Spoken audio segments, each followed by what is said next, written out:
ಅಧ್ಯಾಯ 10 ಭೌಗೋಳಿಕ ಶಾಸ್ತ್ರ.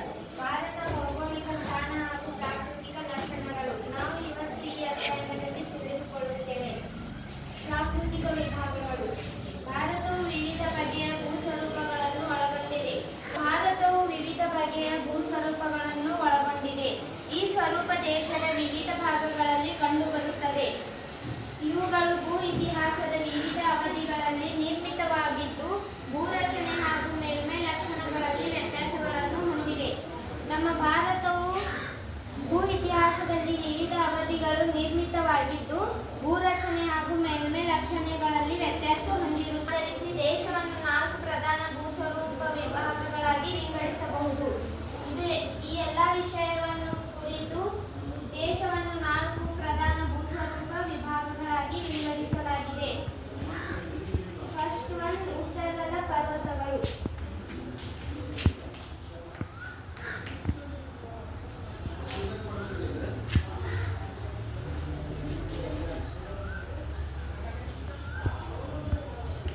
ಉತ್ತರದಲ್ಲಿರುವ ಹಿಮಾಲಯ ಪರ್ವತ ಶ್ರೇಣಿಯು ಜಗತ್ತಿನಲ್ಲಿಯೇ ಅತಿ ಎತ್ತರವಾದ ಶಿಖರಗಳನ್ನು ಹೊಂದಿದೆ. ಆಳವಾದ ಕಣಿವೆಗಳನ್ನು, ಹಿಮನದಿ ಮುಂತಾದವುಗಳನ್ನು ಹೊಂದಿದೆ. ಉತ್ತರದ ಪರ್ವತಗಳು ಜಗತ್ತಿನಲ್ಲಿ ಅತಿ ಎತ್ತರವಾದ ಶಿಖರ ಮತ್ತು ಆಳವಾದ ಕಣಿವೆ, ಹಿಮನದಿ ಮುಂತಾದವುಗಳನ್ನು ಹೊಂದಿದೆ. ಹಿಮಾಲಯದ ಪರ್ವತ ಶ್ರೇಣಿಯು ಪಾಮೀರ್ ಗ್ರಂಥಿಯಿಂದ ಪ್ರಾರಂಭವಾಗಿ ಪೂರ್ವದಲ್ಲಿ ಅರುಣಾಚಲ ಪ್ರದೇಶದವರೆಗೆ ಸುಮಾರು 2500 ಕಿಲೋಮೀಟರ್ ಉದ್ದವಾಗಿ ಹರಡಿದೆ. ಹಿಮಾಲಯ ಪರ್ವತ ಶ್ರೇಣಿಯು ಪಾಮೀರ್ ಗ್ರಂಥಿಯಿಂದ ಪ್ರಾರಂಭವಾಗಿದೆ. ಪೂರ್ವದಲ್ಲಿ ಅರುಣಾಚಲ ಪ್ರದೇಶದವರೆಗೆ ಸುಮಾರು 2500 ಕಿಲೋಮೀಟರ್ ಉದ್ದವನ್ನು ಹೊಂದಿದೆ. ಈ ಮಡಿಕೆ ಪರ್ವತ ಶ್ರೇಣಿಗಳು 3 ಪ್ರಮುಖ ಶ್ರೇಣಿಗಳನ್ನು ಒಳಗೊಂಡಿದೆ. ಉತ್ತರದ ಪರ್ವತಗಳು ಶ್ರೇಣಿಗಳು 3 ಪ್ರಮುಖ ಶ್ರೇಣಿಗಳನ್ನು ಒಳಗೊಂಡಿದೆ. ಅವುಗಳೆಂದರೆ ಶಿವಾಲಿಕ್ ಶ್ರೇಣಿ. ಶಿವಾಲಿಕ್ ಶ್ರೇಣಿಗೆ ಇನ್ನೊಂದು ಹೆಸರು ಹಿಮಾಲಯದ ಪಾದಬೆಟ್ಟಗಳು. ಎರಡನೇದು ಹಿಮಾಚಲ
ಶಿಖರಗಳು ನೋಡಬಹುದು.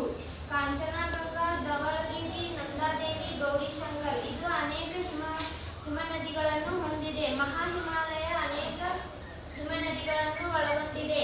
ಅವುಗಳಲ್ಲಿ ಗಂಗೋತ್ರಿ ಪ್ರಸಿದ್ಧವಾಗಿದ್ದು, ಮಹಾ ಹಿಮಾಲಯದಲ್ಲಿ ಪ್ರಸಿದ್ಧವಾಗಿದ್ದ ಹಿಮನದಿ ಗಂಗೋತ್ರಿ ಗಂಗಾ ನದಿಯ ಉಗಮ ಸ್ಥಾನವಾಗಿದೆ. ಗಂಗೋತ್ರಿ ಗಂಗಾ ನದಿಯ ಉಗಮ ಸ್ಥಾನವಾಗಿದೆ ಎಂದು ನೋಡಬಹುದು.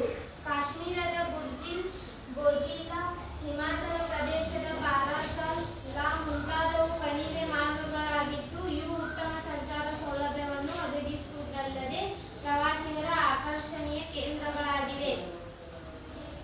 ನಾವು ಕಾಶ್ಮೀರದ ಜೋಜಿಲಾ, ಹಿಮಾಚಲ ಪ್ರದೇಶ ಪ್ರವಾಸಿಗರ ಆಕರ್ಷಣಿಕ ಕೇಂದ್ರಗಳಾಗಿವೆ. ಮಹಾ ಹಿಮಾಲಯ ಸರಣಿಯ ಉತ್ತರಕ್ಕಿರುವ ಮಡಿಕೆ ಪರ್ವತಗಳನ್ನು ಹೊರ ಹಿಮಾಲಯವೆಂದು ಕರೆಯುತ್ತಾರೆ.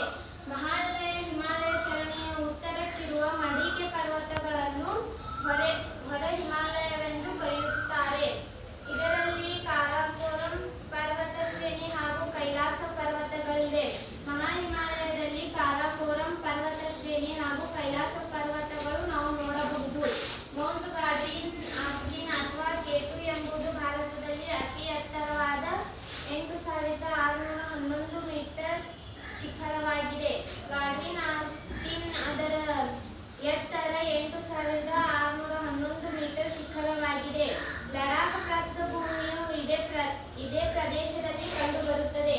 ಮಹಾ ಹಿಮಾಲಯ ಪರ್ವತದಲ್ಲಿ ಲಡಾಖ್ ಪ್ರಸ್ಥಭೂಮಿಯು ಕಂಡುಬರುತ್ತದೆ. ಹಿಮಾಲಯದ ಮಹತ್ವ. ಹಿಮಾಲಯ ಪರ್ವತ ಶ್ರೇಣಿಗಳು ಭಾರತದ ಜನಜೀವನದ ಮೇಲೆ ಅಪಾರ ಪ್ರಭಾವವನ್ನು ಬೀರುತ್ತವೆ. ಇವು ಭಾರತಕ್ಕೆ ರಕ್ಷಣೆಯನ್ನು ಒದಗಿಸುತ್ತವೆ. ಹಿಮಾಲಯದ ಮಹತ್ವ. ಉತ್ತರ ಏಷ್ಯಾದಿಂದ ಬೀಸುವ ಶೀತ ಗಾಳಿಗಳನ್ನು ತಡೆಯುತ್ತವೆ.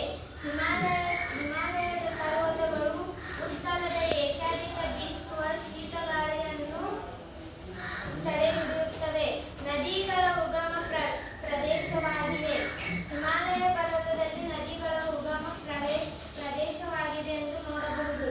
ಜಲವಿದ್ಯುತ್ ಶಕ್ತಿ ಉತ್ಪಾದನೆಗೆ ಅನುಕೂಲವಾಗಿದೆ. ಇವು ವಿಶಾಲವಾದ ಮೈದಾನಗಳನ್ನು ನಿರ್ಮಿಸಿವೆ. ವೈವಿಧ್ಯಮಯ ಸಸ್ಯ ಮತ್ತು ಪ್ರಾಣಿ ಸಂಕುಲಗಳಿಗೆ ಆಶ್ರಯ ತಾಣವಾಗಿ ಅಪಾರ ಪ್ರಮಾಣದ ಖನಿಜ ಸಂಪನ್ಮೂಲಗಳನ್ನು ಒಳಗೊಂಡಿದೆ. ಹಿಮಾಲಯ ಪರ್ವತಗಳು ಖನಿಜ ಸಂಪನ್ಮೂಲಗಳು ಒಳಗೊಂಡಿದೆ ಎಂದು ನಾವು ನೋಡಬಹುದು ಹಾಗೂ ಪ್ರವಾಸೋದ್ಯಮ ಮತ್ತು ಧಾರ್ಮಿಕ ಕೇಂದ್ರಗಳಿಗೆ ಪ್ರಸಿದ್ಧವಾಗಿದೆ. ನಾವು ಈ ತರಗತಿಯಲ್ಲಿ ಪ್ರಾಕೃತಿಕ ವಿಭಾಗಗಳನ್ನು ಅಧ್ಯಯನ ಮಾಡಿದ್ದೇವೆ. ಅದರಲ್ಲಿ ಮೂರು ವಿಧದ ಶ್ರೇಣಿಗಳು ಬರುತ್ತವೆ. ಒಂದನೇದು ಶಿವಾಲಿಕ ಶ್ರೇಣಿ. ಶಿವಾಲಿಕ ಶ್ರೇಣಿಗೆ ಹಿಮಾಲಯದ ಪಾದಬೆಟ್ಟಗಳು ಎಂದು ಕರೆಯುತ್ತೇವೆ. ಎರಡು ಹಿಮಾಚಲ, ಅದಕ್ಕೆ ಮಧ್ಯ ಹಿಮಾಲಯ ಎಂದು ಕರೆಯುತ್ತೇವೆ. ಮೂರು ಮಹಾ ಹಿಮಾಲಯ, ಅದಕ್ಕೆ ಹಿಮಾದ್ರಿ ಎಂದು ಕರೆಯುತ್ತೇವೆ. ಮತ್ತು ನಾವು ಹಿಮಾಲಯದ ಮಹತ್ವವನ್ನು ನೋಡಿದ್ದೇವೆ. ಹಾಗಾದರೆ ಪ್ರಶ್ನೆ ಕೇಳು. ಹಿಮಾಲಯದ ಪರ್ವತ ಶ್ರೇಣಿಯು ಯಾವ ಗ್ರಂಥಿಯಿಂದ ಪ್ರಾರಂಭವಾಯಿತು?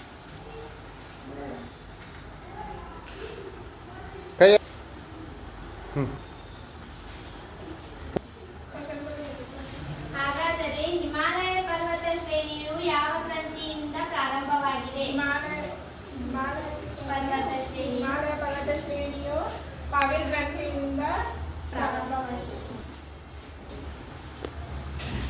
ಉತ್ತರ ಶ್ರೇಣಿಗಳು ಮೂರು ಪ್ರಮುಖ ಶ್ರೇಣಿಗಳನ್ನು ಒಳಗೊಂಡಿದೆ. ಅವುಗಳು ಯಾವುವು?